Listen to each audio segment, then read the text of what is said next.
ઓમ અવતારિણે શ્રી સ્વામિનારાયણાય નમો નમઃ. શ્રી હરિકૃષ્ણાય નમો નમઃ. શ્રી પૂર્ણ પુરુષોત્તમાય નમો નમઃ. શ્લોક નંબર 31.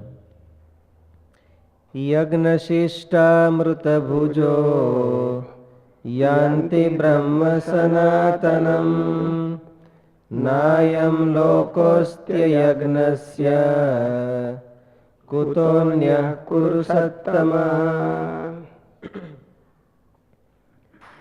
હે કુરુશ્રેષ્ઠ, યજ્ઞમાંથી બચેલા અમૃતનો અનુભવ કરનારા યોગીજનો સનાતન પરબ્રહ્મ પરમાત્માને પામે છે. જ્યારે યજ્ઞ ન કરનાર માણસ માટે તો આ મનુષ્ય લોક પણ સુખદાયક નથી, તો પરલોક ક્યાંથી સુખદાયક હોય? ભગવાને 24 થી 30 શ્લોક સુધીમાં 12 પ્રકારના યજ્ઞો બતાવ્યા. પછી યજ્ઞ કરનારાની પ્રશંસા કરી. હવે યજ્ઞ કરનારાને લાભ અને ન કરનારાને હાનિ બતાવે છે. યજ્ઞ કરવાથી અર્થાત નિષ્કામ ભાવપૂર્વક બીજાને સુખ પહોંચાડવાથી, ખાસ કરીને કોઈ પણ પ્રવૃત્તિ હોય એને ભગવાને ગીતામાં યજ્ઞ કીધો છે. તદર્થતા ભગવાનની આવવી છે. કોઈ પણ પ્રવૃત્તિ કરો તો એમાં ભગવાનને અર્થે કંઈક થવું જોઈએ, તો એને તદર્થતા કહેવાય. એને યજ્ઞ કીધો. એ યજ્ઞ કરે તો કલ્યાણ થાય ને એવું જો ન કરે તો કોઈ પણ વસ્તુ કલ્યાણકારી નથી.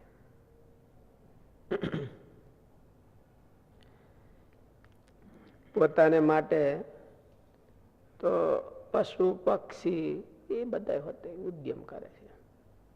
એમાં ભગવાનને અર્થે કઈ તો રહેતું નથી. બીજાને અર્થે નથી રહેતું તો ભગવાનને અર્થે તો ક્યાંથી રહે? યજ્ઞ કરવાથી અર્થાત નિષ્કામ ભાવપૂર્વક બીજાને સુખ પહોંચાડવાથી, ખાસ કરીને ભગવાનના ભક્તોને સુખ પહોંચાડવામાં સાધકના હૃદયમાં મહારાજે એટલું વિશેષ કીધું, બીજાને સુખ પહોંચાડવું છે ને તો ભગવાનના ભક્ત હોય એને પહોંચાડે. એક ભગવાનનો સાચો ભગત હોય ને એને જમાડે તો આખું બ્રહ્માંડ જમાડેલું પૂર્ણ થાય. એને વસ્ત્ર ઓઢાડે તો આખા બ્રહ્માંડ ઢાંક્યું કહેવાય. એટલે એવો મોટો લાભ કરવું જ છે બીજાને અર્થે તો ભગવાનના ભક્તને અર્થે કરવું.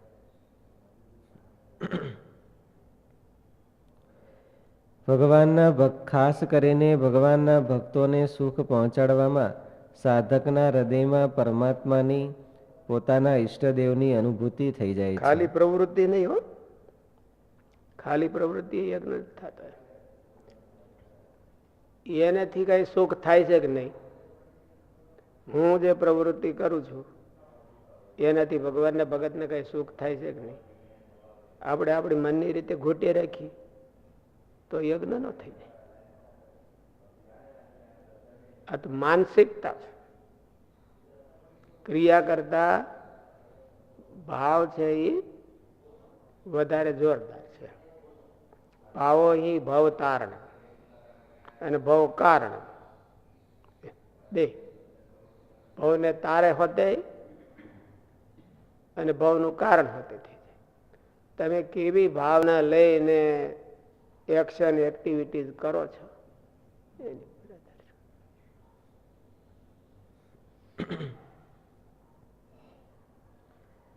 ખાસ કરીને ભગવાનના ભક્તોને સુખ પહોંચાડવામાં સાધકના હૃદયમાં પરમાત્માની, પોતાના ઈષ્ટદેવની અનુભૂતિ થઈ જાય છે. એને જ યજ્ઞશિષ્ટામૃતભુજ, યજ્ઞશિષ્ટ અમૃતનો ભોગ કરનારો કહેવાય છે. અમૃત અર્થાત અમરતાનો અનુભવ કરાવવાવાળા સનાતન પરબ્રહ્મ પરમાત્માને પ્રાપ્ત થઈ જાય છે. સ્વરૂપથી જીવાત્મા અમર જ છે, પણ મરવાવાળા દેહ આદિક પદાર્થોનો ઘાટો સંગ થઈ જવાથી તેને મૃત્યુનો અનુભવ થાય છે. આ વસ્તુઓને જ્યારે સનાતન પરબ્રહ્મ પરમાત્માની સેવામાં જોડી દે છે ત્યારે તેને સ્વતઃ સિદ્ધ અમરતાનો અનુભવ થાય છે. કર્મ માત્ર કેવળ પરમાત્મા. ભગવાને આ કઈ અલંકારી ભાષા કે કથા નથી. આ એવું. ગીતા કથા નથી કઈ. ગીતા વાસ્તવિકતા ઉપર લાઈટ હાઈલાઈટ છે. યજ્ઞ શિષ્ટા અમૃત ભોજો એટલે શું થાય?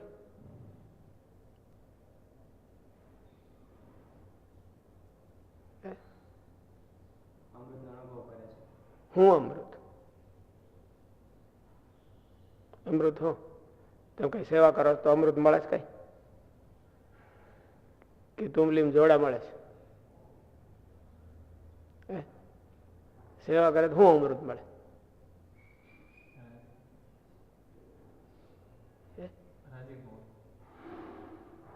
રાજીપો તો વાત બધી અલંકારિક ભાષા છે.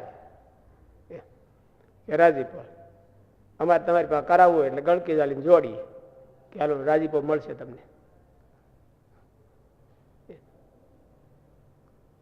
અમૃત ભૂજો તમને શું મળે છે એમ માલિપાથી એને પોતાને એમ થવું જોઈએ કે મને અમૃત મળ્યું, એમ આનંદ થવો જોઈએ. તો એને એમ થાય કે તમે ભંડારમાં જઈ આવો અને જાતા હો અને વળતા હો તો કઈ ફેર પડે કે ન પડે? શું પડે? તેમ સેવા કરવા જાતા હો અને સેવા કરીને વળતા હો તો એવું કઈ થાય? તો અમૃત ભોજો એમ ઈ જ અમૃત છે. એને અમૃત ભોજો એમ યજ્ઞ શિષ્ટા અમૃત ભોજો યજ્ઞના પરિણામ રૂપ અમૃત અને એને ખાનારો. રાજીપો તો ખાલી ઈ ખાય છે રાજીપો, પણ ક્રિયા કરતા એને અમૃત મળવું જોઈએ. સેવા કરતા એને અમૃત માલિપાથી અનુભૂતિ થવી જોઈએ. મને અમૃત મળ્યું આજ અને આજ ન મળ્યું. એટલે એ તો પોતે કરે તો એની અનુભૂતિ કરે તો થાય એમ. યજ્ઞ શિષ્ટા અમૃત ભોજો યાંતિ બ્રહ્મ સનાતન. અહીં અમૃત ખાધા વિને ન્યાય ક્યાં જ જવાય? અહીં કરો કૂચો જ ભર્યો હોય તો ડચોરો જ વળે ને. તો ભગવાનની સેવા રૂપી અમૃત અને અમૃત ભોજો યાંતિ બ્રહ્મ સનાતન.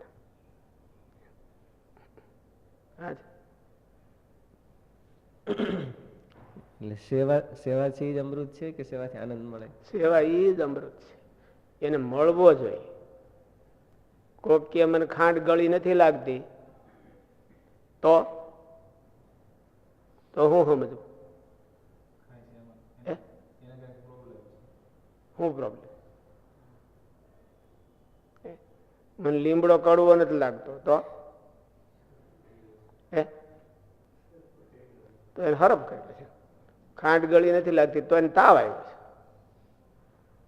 મને સેવા બહુ સારી નથી લાગતી તો એને વાંધો છે. મને એક સંતે કીધું કે હું પૂજા કરું તે મને કઈક નું કઈક થાય છે એટલે સારું નથી લાગતું. તો હું સમજવું? મારા કરમ ફૂટ્યા એમ. પૂજા કરતો તો તને સારું નથી લાગતું તો ભાઈ તારે બીજું હું સમજવું? એમ સેવામાં તમને કઈ મજા નથી આવતી, અમૃત નથી દેખાતું, અહો અહો મહારાજ કીધું છે. આપણને એમ થવું જોઈએ, પોતાને અનુભૂતિ થવી જોઈએ. કોક કે અને આપણે માની લઈએ, હાલો મોટા કે એટલે આપણે માની લઈએ. પણ માની લીધા પછી પોતાને કઈક થાય છે તો અમૃત સાચું એમ. નકર અમૃત ક્યાંથી અમૃત? એમને અમૃત બોલે બોલે બોલે. એક હરિભગત હતા ને આપણે ઓલું ક્યાં જુનાગઢ પાસે ગામ છે, ઓલો પરચો થયો હતો ગળોદર. ગળોદરમાં એક લુવાણા બાપા હતા. પછી છોકરાને ભેળા કરીને ધૂન કરાવે. બહુ બાપાને મહારાજનું બહુ જોર હતું. એટલે પછી છોકરાઓ બધા, છોકરાઓ તો પ્રસાદ હાટું આવે, એટલે એમાં એકાદ દિવસ પ્રસાદી ખૂટી ગઈ છે, તાત્કાલિક ગામડામાં ક્યાંથી મળે, ચાલો આજ તો કે નવીન પ્રસાદી વેચવી છે, છોકરાઓ આવો, બધાને બોલાવ્યા, લાઈન મારે હું આપું ને એટલે તમારે તરત જ મુઠ્ઠી વાળવાની, મુઠ્ઠી વાળી જવાની, કોઈ બીજાને પડખે ભાળવા નહીં દેવાનું, અને પછી મોઢામાં નાખી દેવાનું અને બચ કરવાનું, આમ ચાવવાનું, હતું તો નહીં કાંઈ, એટલે મુઠ્ઠી વાળી જાય નાખી દે મોઢામાં અને બચ કે, એટલે ગળ્યું મોઢું થાય, એટલે કોક કે એમ ગળ્યું મોઢું થઈ જાય આપણે કેવો સેવા તો અમૃત સેવા, તો તમને આવે અમૃત, તાવ આવ્યો હોય તેને ખાંડ ગળી લાગે, હરફ ગળ્યો હોય લીમડો કડવો લાગે ન લાગે, એટલે આ જગતના ઓલા બધા ડચુરા ચડી ગયા હોય મગજમાં તો એને અમૃત ન થાય. આમાં તો ભગવાને કહી દીધું, યજ્ઞ શિષ્ટામૃત ભોજો યાંતિ બ્રહ્મ સનાતન, એ ભગવાન પાસે જાય, સનાતન બ્રહ્મ.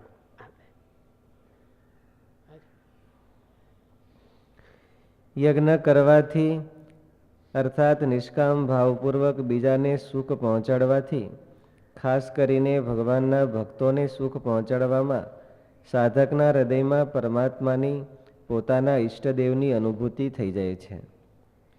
એને જ યજ્ઞ જાજી સેવા ન થાય તોય થઈ જાય, જાજી ન થાય, જાજી તો મહારાજ કે 10 જણાનું કરે, 5 જણાનું કરે તોય ન થાય, એને આ ભાવના હોય તો થાય કે હું કાંઈક ભગવાનના ભગતના ઉપયોગમાં આવું, અને એની આંતરડી ઠરે અને મારું શરીર ઘાય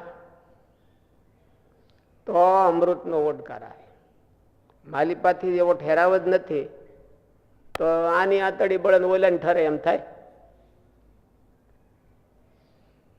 અમૃત ભોજો કીધું છે, યજ્ઞ શિષ્ટા અમૃત ભોજો, તો એ ભાવના થવી જોઈએ ને કે આપણું દેહ ગહાય, આપણું અંતઃકરણ ઇન્દ્રિયો અંતઃકરણ ગહાય અને એની આંતરડી ઠરે, એના કાંઈક ઉપયોગમાં આવે તો એને અમૃત, અમૃત તો પીવાનું હોય, તો રહ પીવાનો હોય, આપણને રહ ક્યાં છે, એ રહ પીવાનો છે, અમૃત ભોજો.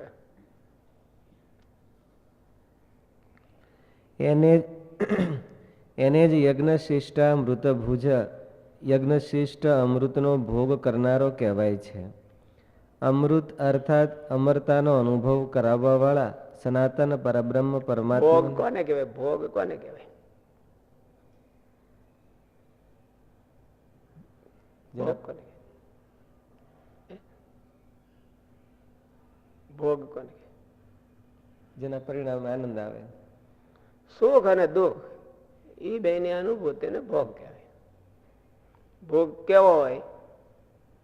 કા સુખ રૂપ, સુખાત્મક અને કા દુઃખાત્મક, દુઃખાત્મક, એને જ ભોગ કહેવાય. પદાર્થ ભોગ નથી કઈ.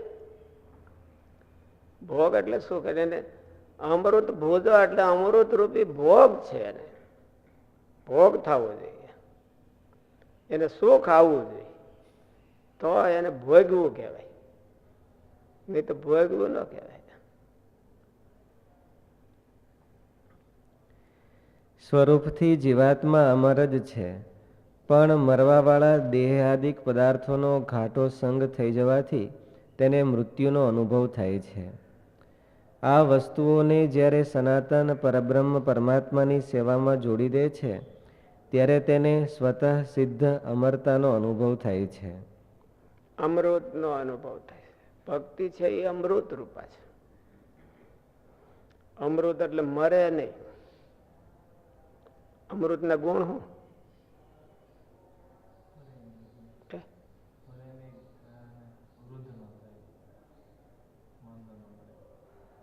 તે સેવા ગઢી થાય કે ન થાય?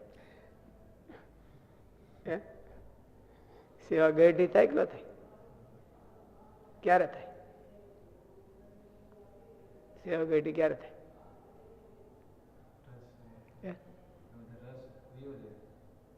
મજા ન આવે એટલે ગઢી. કોઈકને 2 દીમાં ગઢી થઈ જાય, કોઈકને 10 વર્ષ ન થાય. મજા ન આવે એટલે ગઢી સેવા, મજા આવે તો અમૃત રૂપા. અમૃતમાં મજા જ આવે છે ને કે બીજું કઈ? અમૃત રૂપા ક્યારે થાય?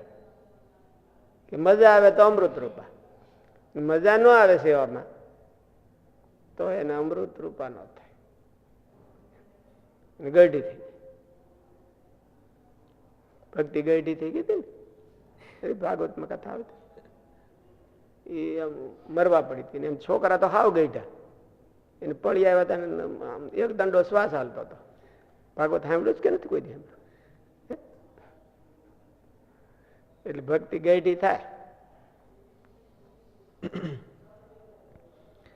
કર્મ માત્ર કેવળ પરમાત્માને પ્રસન્ન કરવા માટે અથવા તેમના અનન્ય ભક્તોને સુખ પહોંચાડવા માટે કરવામાં આવે ત્યારે તે કર્મ યજ્ઞ બની જાય છે. જે કર્મ બીજાઓના સુખને માટે કરવામાં આવે છે તે જ કર્તવ્ય હોય છે. જે કર્મ પોતાને માટે કરવામાં આવે છે, પોતાના સુખ માટે કરવામાં આવે છે, તે ક્યારેય કર્તવ્ય નથી હોતું, પરંતુ કર્મ માત્ર બની જાય છે. તે ક્યારેય કેટલો સરસ સિદ્ધાંત છે. પોતાને પ્રાકૃતિક આનંદ માટે જે કરવામાં આવે તો એ ભક્તિ હોય તોય કર્મ બની જાય, અને પ્રાકૃત કર્મ હોય તોય જો ભગવાનના આનંદ માટે થાય અને ભગવાનના ભગતના સુખ માટે થાય તો યાંતિ બ્રહ્મ સનાતન અમૃત ભોજા, તો એ અમૃત થઈ જાય. એનું મન કઈ કેડીએ હાલે છે એની ઉપર આધાર. મન કઈ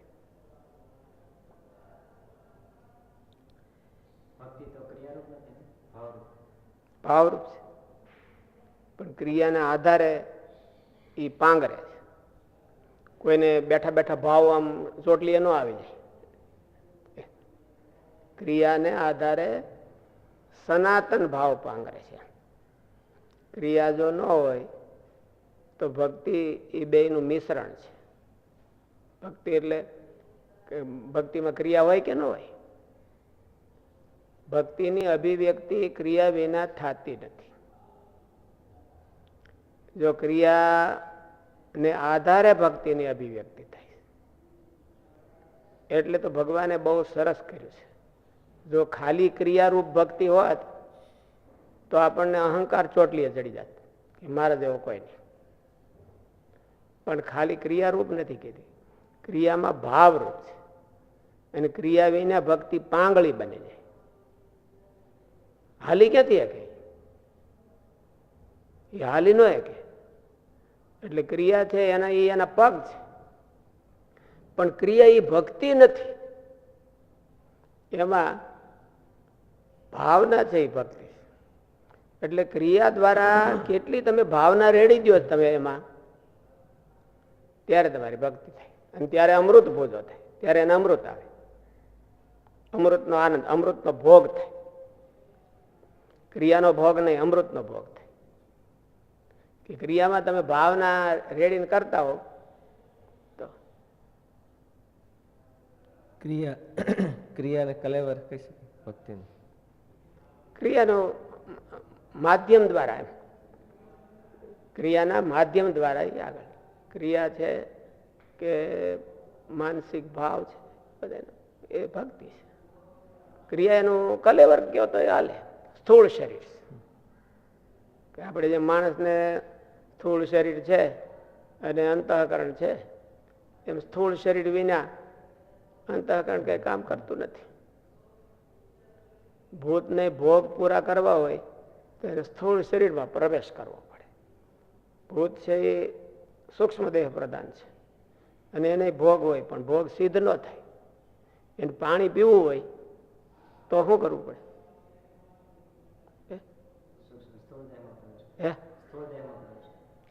કોકને વળગવું પડે.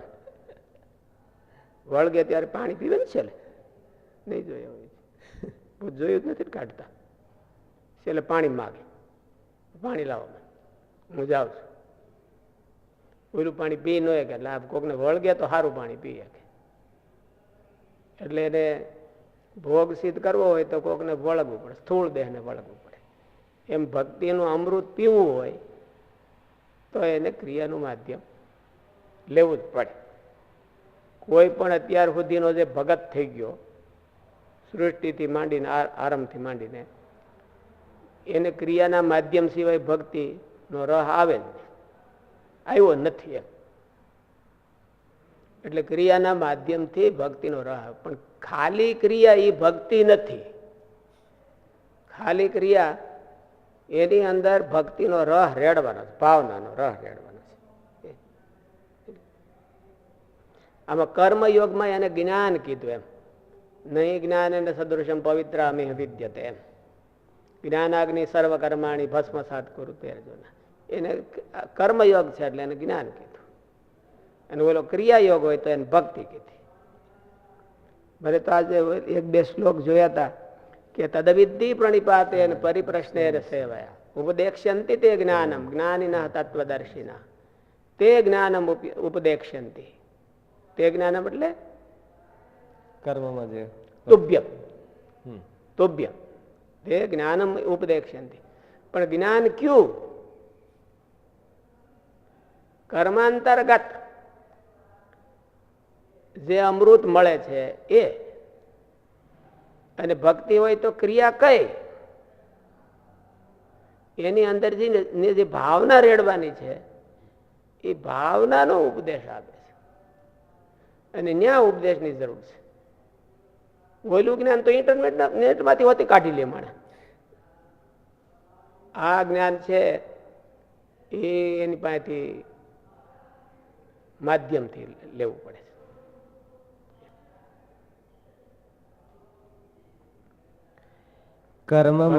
ભક્તિની દીક્ષા છે એ ઇન્ટરનેટ માંથી ક્યાંથી મળે? નોલેજ મળે ઇન્ટરનેટ માંથી. મહારાજ કે આ તો છે ને જેને ભક્તિ અનુભવી હોય એ જ પાસેથી મળે. એટલા માટે ઉપદેક્ષ્યંતિ તે જ્ઞાનમ જ્ઞાનીના તત્વદર્શિ. એમ ન કહી દીધું કે તને જ્ઞાન થઈ જાય બીજું.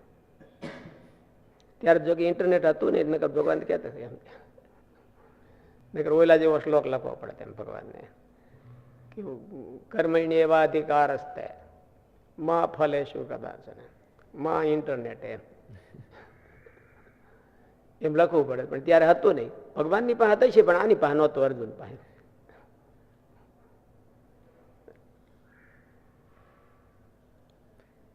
કર્મ માત્ર કેવળ પરમાત્માને પ્રસન્ન કરવાને માટે અથવા તેમના અનન્ય ભક્તોને સુખ પહોંચાડવા માટે કરવામાં આવે ત્યારે તે કર્મ યજ્ઞ બની જાય છે. અઘરું બહુ છે. માણસને સારું કર્મ થાય, જે ઓલા રામાયણમાં માનસ રોગ કીધો ને, માનસ હમણાં હું વાંચતો હતો માનસ રોગ. આ બધા મોહ ને માન ને અહંકાર અને પૂજાવાનું દોડ એ બધા માણસને ક્યારે થાય? ક્યારે થાય? પેલા તો પ્રશ્ન એ છે કે હારાને થાય છે કે મોળાને? હારો કહેવાનો એટલે થાય. એ આપણે આ બધી હારી ટોળી છે ને, આપણે માનીએ છીએ કે આપણે અમે હારા છે એટલે એ જરાક રોગ લાગુ પડી ગયો, માનીએ છીએ. એટલે હું અધૂરો છું એમ નથી માનતા. આપણે શું માનીએ છીએ કે અમે હારા છીએ, બે છીએ. પણ આપણો ચોઈસ મહારાજની બુદ્ધિ પરીક્ષા કરી હતી ને કે બીજા તો 2-3 વાના પડ્યા હતા. આપણે શું પડ્યું છે? 2-3 વાના પડ્યા છે કે અધૂરાઈ હોતે પડી છે, હારે હોતે પડી છે. હારા હોય એટલે પૂરા જ હોય એવું થોડું છે?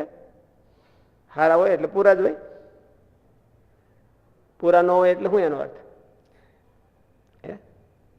પૂરા ન હોય એટલે એનો અર્થ શું?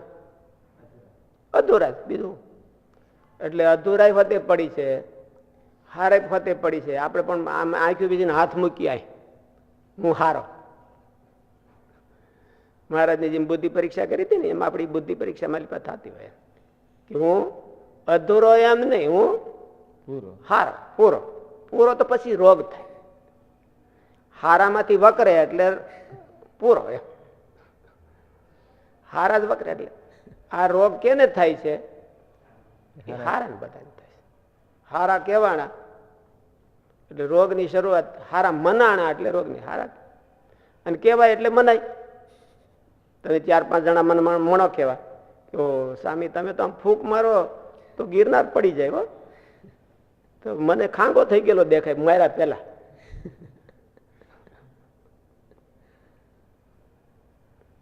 એટલે કોઈક કહેવા મળે એટલે હારા થઈ જાય, પોતાને મનાઈ જાય. પોતાને અધૂરો મનાય નહીં, અધૂરો ન મનાય એટલે થતું નથી. એટલે મોટે ભાગે માણસોને હારા હોય એને જ આ બધા માનસ રોગ થાય. મોળાને તો થાય, એને તો વકરેલા હોય, પણ એમને તો બીજા રોગ હોય એને ભેળા ને ભેળા આવેલો એક ખા થઈ હતી ભેળી ધાધર હોતે એમ, એટલે ખબર ન પડે બહુ. પણ આને બહુ મજા આવે. એટલે માનસ રોગ છે એ બધા હારાને થાય છે, મોળાને ઓછા. મોળાને થાય પણ હવે એને બધા ઘાંચીને કપડામાં એક ડાઘ વધારે પડ્યો.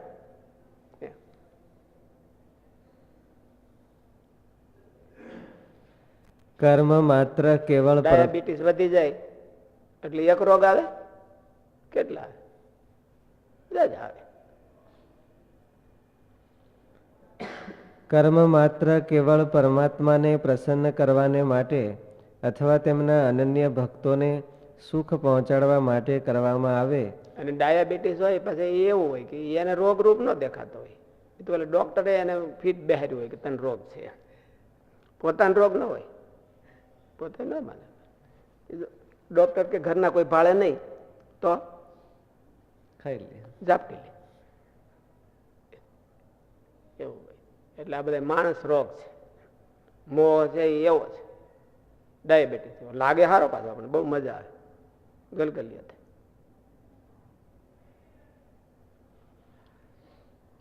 અથવા તેમના અનન્ય ભક્તોને સુખ પહોંચાડવા માટે કરવામાં આવે ત્યારે તે કર્મ યજ્ઞ બની જાય છે.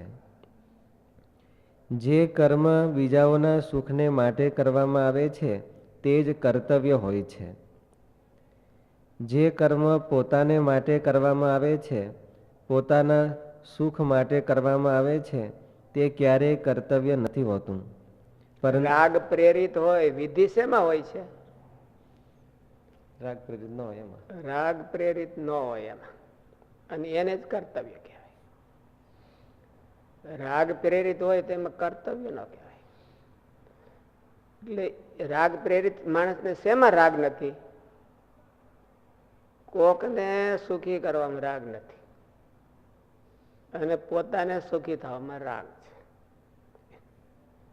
એટલે કોઈ દિવસ પોતે લૌકિક સુખ મળે એવું હોય એમાં એવું કર્તવ્ય ન હોય. કોકને સુખ મળે એવું જ શાસ્ત્ર પોતાનું કર્તવ્ય બતાવે, ફરજ એને કહેવાય. આમાં તો હક કરી દે માણસો, હક અને રાગ. હક ને રાગ બે એનો આમ તો એને ડ્યુટીમાં જ આવે, ડ્યુટીમાં બે આવે છે. જે કર્મ પોતાને માટે કરવામાં આવે છે, પોતાના સુખ માટે કરવામાં આવે છે, તે ક્યારેય કર્તવ્ય નથી હોતું, પરંતુ કર્મ માત્ર બની જાય છે. તે ક્યારેય યજ્ઞ નથી બની શકતું. તેથી તેના વડે મનુષ્ય બંધાય છે. યજ્ઞાર્થાત કર્મણો ન્યત્ર લોકોયમ કર્મ બંધન. તેથી યજ્ઞમાં તો કેવળ આપવાનું અને આપવાનું જ હોય છે. લેવાનું હોય તો કેવળ દેહ નિર્વાહ પૂરતું લેવાનું હોય છે, તો જ તે યજ્ઞ બની રહે છે. નહીં તો યજ્ઞ પણ સામાન્ય કર્મ બની રહે છે. શરીર યજ્ઞ કરવા માટે સમર્થ રહે એટલા પૂરતું માત્ર શરીર નિર્વાહને માટે વસ્તુઓનો ઉપભોગ કરવો એટલું યજ્ઞની અંતર્ગત છે. મનુષ્ય શરીર એટલું ભગવાન છૂટી આપે, પણ એ ભોગ કરે અને યજ્ઞ ન કહેવાય. તો ભગવાને એની છૂટી આપી છે કેમ કે ઇનડાયરેક્ટલી યજ્ઞ છે. મનુષ્ય શરીર ભગવાને બતાવેલા યજ્ઞને માટે જ કલ્પાયેલું છે, પરંતુ લગ્નને માટે ક્યારેય નથી કલ્પાયેલું. ભાઈ જાણજો એને પણ નથી કથામાં હું તો છે કે વાંધો નહીં હોવા દો. મનુષ્ય શરીર ભગવાને બતાવેલા યજ્ઞને માટે જ કલ્પાયેલું છે, પરંતુ લગ્નને માટે ક્યારેય નથી કલ્પાયેલું. માન, મોટાઈ, સુખ, આરામ વગેરે માટે પણ નહીં. તેમાં શરીરને જોડવું તે બંધન ઊભું કરવા માટે બની રહે છે. કેવળ યજ્ઞાર્થ કર્મો કરવાથી મનુષ્ય બંધન રહિત થઈને સનાતન બ્રહ્મ પરમાત્માને પામે છે. નાયમ લોકોસ્ત્ય યજ્ઞસ્ય કુતોન્યઃ. જેવી રીતે ત્રીજા અધ્યાયના 8મા શ્લોકમાં ભગવાને કહ્યું કે કર્મ ન કરવાથી તારો શરીર નિર્વાહ પણ સિદ્ધ નહીં થાય, એવી જ રીતે અહીં કહે છે કે યજ્ઞ ન કરવાથી તને આ લોકના લાભો પણ નહીં મળે. પછી પરલોકનો એટલે કે મોક્ષ લાભની તો વાત જ ક્યાંથી થાય. આ લોકમાં પણ કેવળ પોતાના સ્વાર્થ માટે કર્મો કરવાથી આ લોકમાં પણ સંઘર્ષ ઊભો થઈ જશે અને સુખ શાંતિ રહેશે નહીં. સ્વાર્થી માણસનો કોઈ જગ્યાએ આદર થાય નહીં, સિવાય કે એના જેવા હોય. એના જેવો હોય કે ભારે તું હોશિયાર ઈ કે, પણ સજ્જનોમાં એનો આદર થાય નહીં, સ્વાર્થી માણસ. અને કાંઈક પરમાર્થ કરે તો જ એનો બધી આ લોકમાં હોતે આદર થાય. ભગવાન એવું કીધું કે આ લોકમાં હોતે તને સુખ નહીં થાય, એમ આ લોકમાં તને સુખ નહીં થાય, તો પરલોકની વાટ જોતો નહીં.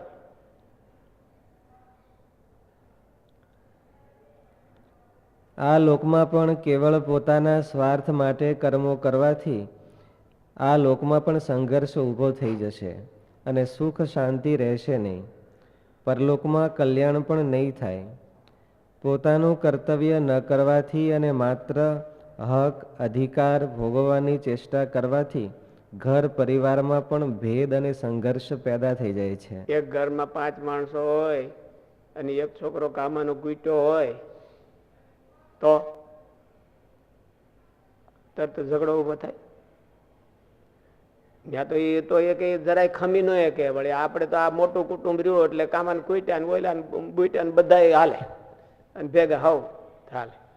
પણ ત્યાં ઓલા એ ભાઈ ન રાખે, કામાને કુઈટા ને કે તું નોખો થા એટલે ઓલો કુઈટો હોય તો પાછો હરકો થઈ જાય. એટલે આ લોકમાં નથી હાલતું એમ. સ્વાર્થ પટ્ટુ માણસો હોય તો આ લોકમાં પણ સંઘર્ષ ઉભો થાય. પછી હોય કે કોઈ મજબૂરી હોય તો માણસ સંઘર્ષને સહન કરી લે. પોતાનું કર્તવ્ય ન કરવાથી અને માત્ર હક અધિકાર ભોગવવાની ચેષ્ટા કરવાથી ઘર પરિવારમાં પણ ભેદ અને સંઘર્ષ પેદા થઈ જાય છે અને ખટપટ વધી જાય છે.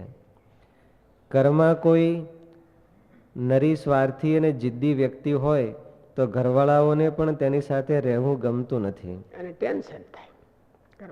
ઘરનો માણસ હોય એટલે કે મૂક્યા હોય તો નહીં, પણ એને ટેન્શન વધી જાય.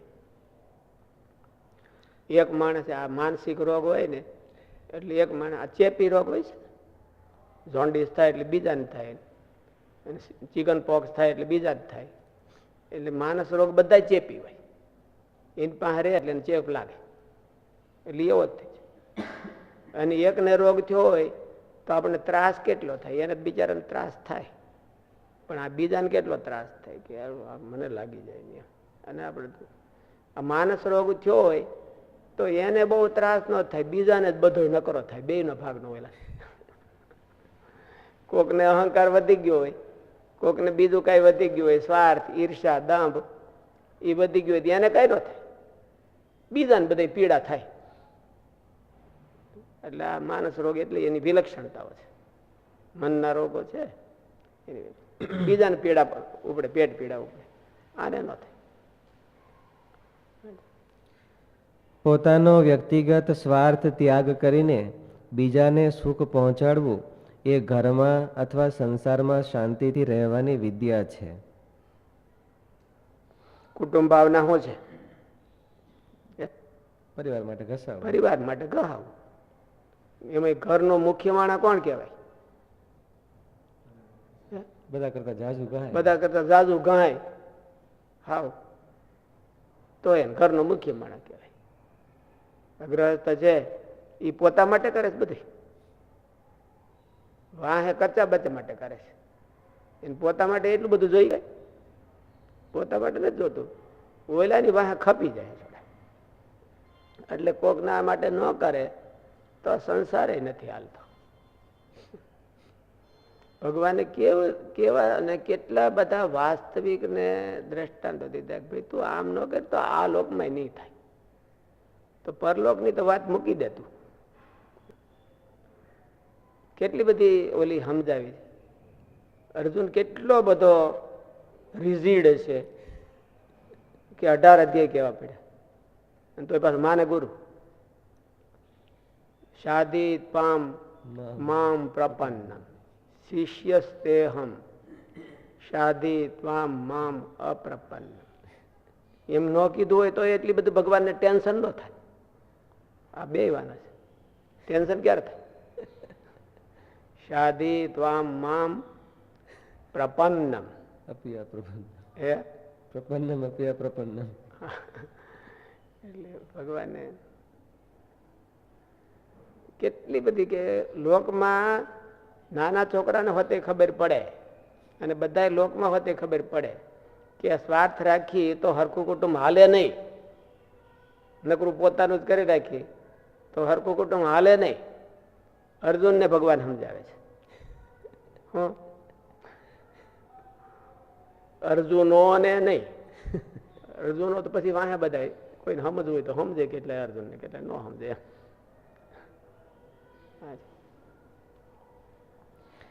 પોતાનો વ્યક્તિગત સ્વાર્થ ત્યાગ કરીને બીજાને સુખ પહોંચાડવું એ ઘરમાં અથવા બહુ હંપીલું કુટુંબ હોય એ કયું કહેવાય?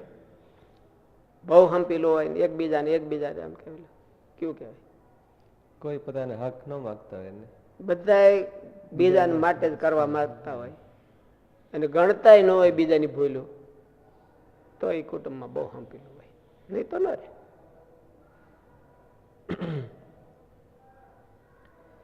પોતાનો વ્યક્તિગત સ્વાર્થ ત્યાગ કરીને બીજાને સુખ પહોંચાડવું એ ઘરમાં અથવા સંસારમાં શાંતિથી રહેવાની વિદ્યા છે. અને કલ્યાણમાં હોતે એ વિદ્યા છે. બધી એક જ ધારો. ભગવાને સિદ્ધાંતો સિલેક્ટ કર્યા છે ને એવા છે કે એક ધારા બધી હાલે. આ લોકમાં સુખી થવું તોય કે એમ કે નાના મારે તો પરલોક જઈ તોય કે આ કે ના મારે તો ધામમાં જવું તોય કે આ કે મારે ધામમાં જઈને સેવા કરી તોય આનું આજ કહે. 18 અધ્યાય સુધી કીધું હું ભગવાને કે આનું આજ કહે.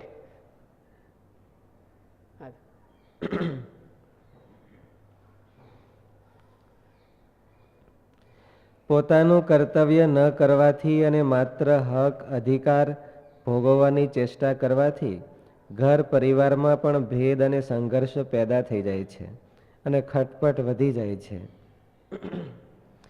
ઘરમાં કોઈ નરી સ્વાર્થી અને જિદ્દી વ્યક્તિ હોય તો ઘરવાળાઓને પણ તેની સાથે રહેવું ગમતું નથી. પોતાનો વ્યક્તિગત સ્વાર્થ ત્યાગ કરીને બીજાને સુખ પહોંચાડવું એ ઘરમાં અથવા સંસારમાં શાંતિથી રહેવાની વિદ્યા છે. એનાથી ઘરમાં સહેજે શાંતિ આવી જાય છે. પોતાનું કર્તવ્ય જીવન જીને કી કલા એવું બધું કહેતા હોય છે ને. જીવન જીલે કી કલાનું તો અંધાઈ દુકાનો માંડીને બેઠા હોય છે. આ જીવન અમારી પાસે આવો તો તમે જીવન જીને કી કલા તમને પ્રાપ્ત થાય. એક બે કેસેટ હોતી મેં જોઈ હતી, જીવન જીને કી કલા. પોતાનું કર્તવ્ય ઉલાળી નાખીને અધિકારો કે હકોમાં જ ગીધ દ્રષ્ટિ રાખનારાને આ લોકમાં પણ સુખપૂર્વક જીવવાનું કઠિન થઈ જાય છે. તેઓ આજુબાજુ બીજાને પણ સુખી રહેવા દેતા નથી. ત્યારે તેના પરલોકની સારી આશાની તો વાત જ કેમ કરવી. આ વખતે હમણાં એક ઓલો રાજમાં જુઓ ને ઓલો મુસલમાન રાજમાં ગદ્દાફી હતું, કેવું હતું રાજ, એને ઘેરે એને ઓલા ધોળ્યા એની વાહે મારવા, don't shoot me, don't shoot me એમ કરીને ઓલા ગટરના ભૂંગળા હોય એમાં ઘરી ગયો, ત્યાં એને શૂટ કરી દીધો. તો એને ઘેરે લગભગ 150 ટન સોનું નીકળ્યું હતું, 150 ટન સોનું, એટલું તો બધું હતું. એ પોતે એક હાટું પોતાના એકના માટે બીજા કોઈનો ઉપયોગમાં ન આવે, મારા માટે જ એક ઉપયોગમાં આવે એટલા માટે એને ભેળું કર્યું છે. એટલે આવું થાય. માણસોને બધા માનસિક ત્રાસ થાય, માનસિક ત્રાસ થાય એટલે એ એને ક્યાં જ જીવવા દે. પછી એ કે ભાઈ તમે મને શૂટ કરતા નહીં, ભાઈ તને શૂટ સિવાય બીજું કઈ જોઈ જ નહીં. એવી રીતે બિચારો ભૂંડાઈ માર્યો હતો. 150 એ પછી આવતું હોય ને કે એના ઘરે આટલી સંપત્તિ હતી, પછી 150 ટન તો ખાલી સોનું, 150 ટન, 1000 કિલોનું ટન થાય ને, કેટલા થાય?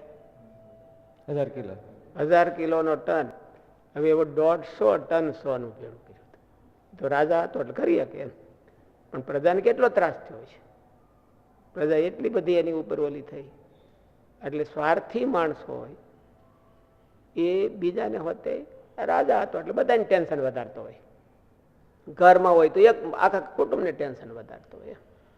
પણ ભગવાન કે આવું હોય તો એ સુખી ન થાય, સુખી એ ન થાય, બીજાને ન થવા દે. પોતાનું કર્તવ્ય ઉલાળી નાખીને અધિકારો કે હકોમાં જ ગીધ દ્રષ્ટિ રાખનારાને આ લોકમાં પણ સુખપૂર્વક જીવવાનું કઠિન થઈ જાય છે. તેઓ આજુબાજુ બીજાને પણ સુખી રહેવા દેતા નથી, ત્યારે તેના પરલોકની સારી આશાની તો વાત જ કેમ કરવી. એનાથી વિરુદ્ધ પોતાના હકો અને અધિકારોને બીજાના ફાયદામાં યોજીને કેવળ ભગવત પ્રસન્નતાર્થે પોતાનું કર્તવ્ય સારી રીતે પાલન કરવાથી પોતે ભગવત પ્રસન્નતા મેળવે. આ લોકના ફાયદા હોય કોકને બીજાને દઈ દે, દેવા જેવા હોય ને દઈ દે. મહારાજે કીધું ભગવાનના ભગત ના આપે. એનાથી વિરુદ્ધ પોતાના હકો અને અધિકારોને બીજાના ફાયદામાં યોજીને કેવળ ભગવત પ્રસન્નતાર્થે પોતાનું કર્તવ્ય સારી રીતે પાલન કરવાથી તેને આલોક પણ સુખદાયી બને છે અને અંતે પરમાત્માને પામે છે. તેના સંપર્કથી અનેક દુઃખી લોકો પણ સુખની અનુભૂતિ કરે છે. કેટલું છે બીજું શ્લોક?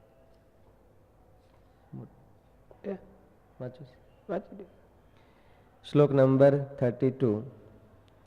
એવં બહુવિધા યજ્ઞા વિતતા મે બ્રહ્મણો મુખે કર્મજાન વિદ્ધિતાન સર્વાન એવં જ્ઞાત્વા વિમોક્ષ્યસે. આવા બીજા પણ અનેક જાતના યજ્ઞો વેદની વાણીમાં વિસ્તારથી કહેવાયેલા છે. એ સર્વેને તું મન, ઇન્દ્રિયો અને શરીરની ક્રિયા દ્વારા સંપન્ન થનારા જાણ. આ પ્રમાણે તત્વથી જાણીને એમના અનુષ્ઠાન દ્વારા તું કર્મબંધનથી પૂર્ણ રીતે છૂટી જઈશ. એવં બહુવિધા યજ્ઞ. 24 થી 30મા શ્લોક સુધીમાં 12 પ્રકારના યજ્ઞો બતાવ્યા. તે સિવાય બીજા અનેક પ્રકારના યજ્ઞોનું વેદોમાં વિસ્તારથી વર્ણન કરવામાં આવ્યું છે. સાધકોની પ્રકૃતિ અનુસાર તેમની નિષ્ઠાઓ પણ અલગ અલગ હોય છે અને તદ અનુસાર તેમના સાધનો પણ અલગ અલગ હોય છે. વેદોમાં વધારે પડતું સકામ અનુષ્ઠાનોનું વર્ણન કરાયું છે, પરંતુ અહીં ભગવાન તે સકામ અનુષ્ઠાનોની વાત નથી કરતા. તેમાં પણ કોઈ કોઈ ભાગમાં પરમાત્માની પ્રાપ્તિના સાધનોનું શ્રવણ, મનન, નિધિધ્યાસ, પ્રાણાયામ, સમાધિ વગેરે અનુષ્ઠાનોનું પણ વર્ણન થયું છે. તેમને અહીં લક્ષ્યમાં રાખીને કહેવામાં આવ્યું છે. જેમના અનુષ્ઠાનથી પરમાત્માની પ્રાપ્તિ થાય છે, યાંતિ બ્રહ્મ સનાતનમ. અને યજ્ઞોનું અનુષ્ઠાન કેવળ પરમાત્માની પ્રાપ્તિ માટે જ કરવું જોઈએ. અહીં ગીતામાં વર્ણવાયેલા તથા વેદોમાં વર્ણવાયેલા યજ્ઞોને માટે જ અહીં ભગવાન તાન સર્વાન શબ્દોનો પ્રયોગ કરે છે.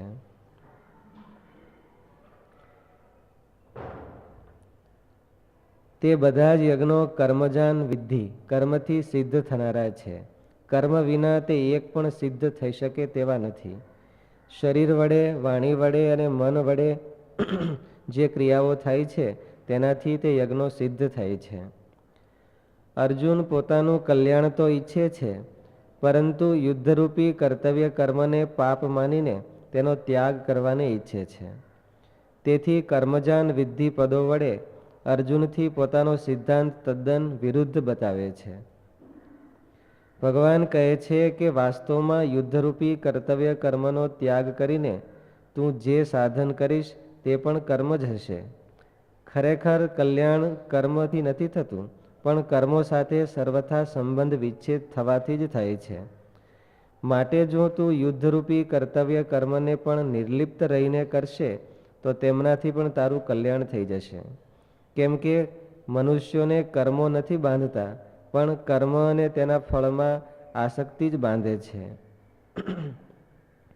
ભગવાને આ જ અધ્યાયના 14મા શ્લોકમાં બતાવ્યું કે કર્મફળમાં મારી સ્પૃહા નથી, તેથી મને કર્મો નથી બાંધતા.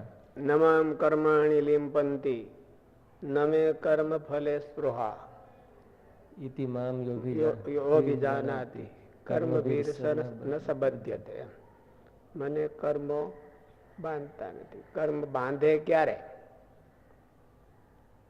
ક્યારે બાંધે? અને કર્મ મુકાવે ક્યારે?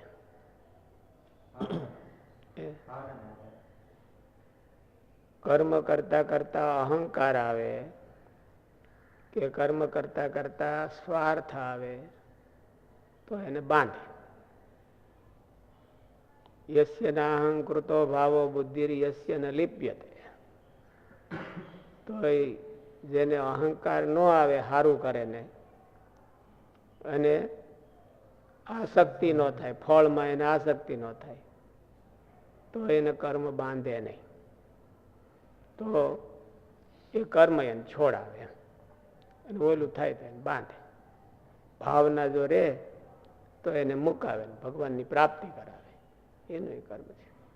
કર્મદાન તાન વિદ્ધિ, બધા કર્મો જનિત જ યજ્ઞો છે. ભગવાને આ જ અધ્યાયના 14મા શ્લોકમાં બતાવ્યું કે કર્મફળમાં મારી સ્પૃહા નથી, તેથી મને કર્મો નથી બાંધતા. એટલે નિષ્કુળાન સ્વામી લખ્યું કે એ રસ પીધો ગોપી ગુડા કહેશે.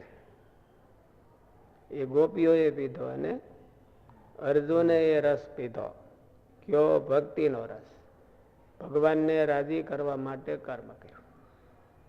ગોપીઓ પણ એવી રીતે ભગવાનને રાજી કરવા માટે, મહારાજે કીધું કે ભગવાનની મરજી નહોતી તો ન કરે.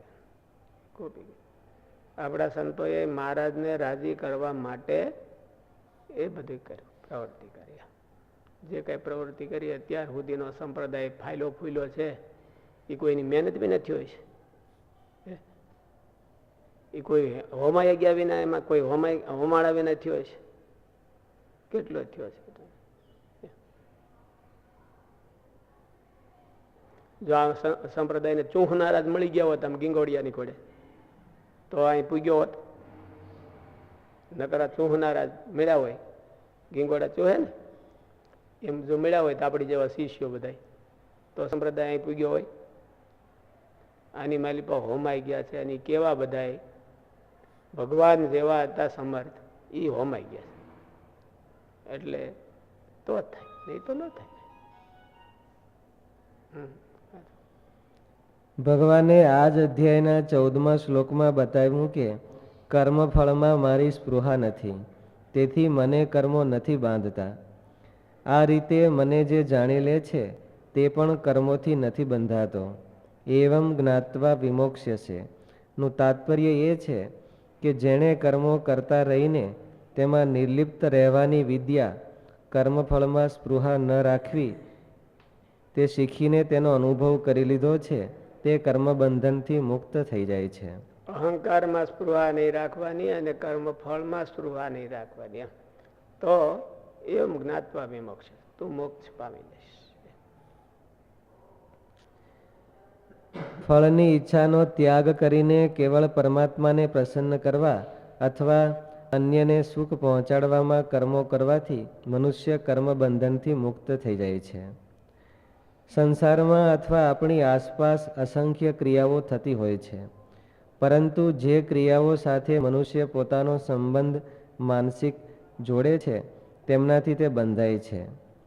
ઘણી વખત મોટા માણસો જાતે ક્રિયા ન કરતા હોય પણ બીજા પાસે કરાવતા હોય, પણ તે ક્રિયા અને ક્રિયાના ફળ સાથે સાક્ષાત જોડાયેલા માનસિક રીતે હોય છે. હું તમને કહું કે આપણે આમ કરવું છે, યજ્ઞ કરવો છે 108, અને તૂટી તો બધા તમે ભરતા હો, તો એ અહમ કોનો ભરાય? મેં કર્યો. એટલે અહમ જ્યાં જોડે ને ત્યાં જ માણસ બંધન થાય. કરે પોતે તોય અહમ ન જોડે તો એને બંધન ની મુક્તિનું સાધન બની જાય કે ભગવાન કરાયો કે આ બધાએ કર્યું. રામચંદ્રજી ભગવાન હતા તો રાવણ ને જીત્યો તો ભગવાન શું કહેતા હતા અયોધ્યામાં આવીને? શું કીધું ભગવાને? આ બધા વાંદરા હતા. આ બધા વાંદરા હતા ને એટલે રાવણ ને જીત્યા, નકર હું ન જીત્યો. વાંદરા હતા એટલે આ બધા મારા મિત્રો છે અને એને લંકા જીતી, મેં નથી જીતી. એટલે માણસનું તાસીર ઉપર આધારે લંકા કોણ જીતે? તમારે લંકા કોણ જીતે છે? તાસીર ઉપર આધારે. લંકા તો આપણે જીતતા હોય લગભગ. બીજું એને ઘરી કે નહીં હતો ને, રસ્તો જ નહોતો, સમુદ્ર ઉપર બાંધ્યો હતો પુલ, નહીં તો હાકડો પડતો હતો. ત્યારે ટ્રાફિક બંધ હતો બીજે જવાનો.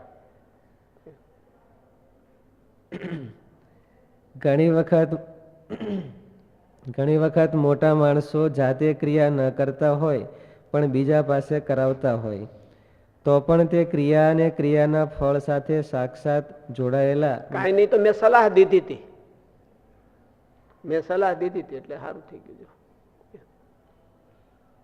અને આપણી સલાહ તો કેવી જોરદાર હોય એટલે હરવી ઉતરી જાય.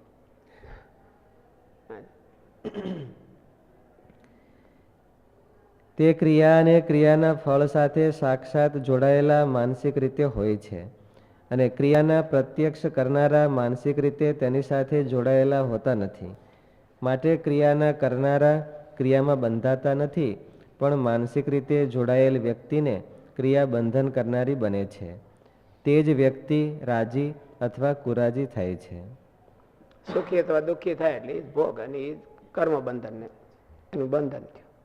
સહજાનંદ સ્વામી મહારાજની જય.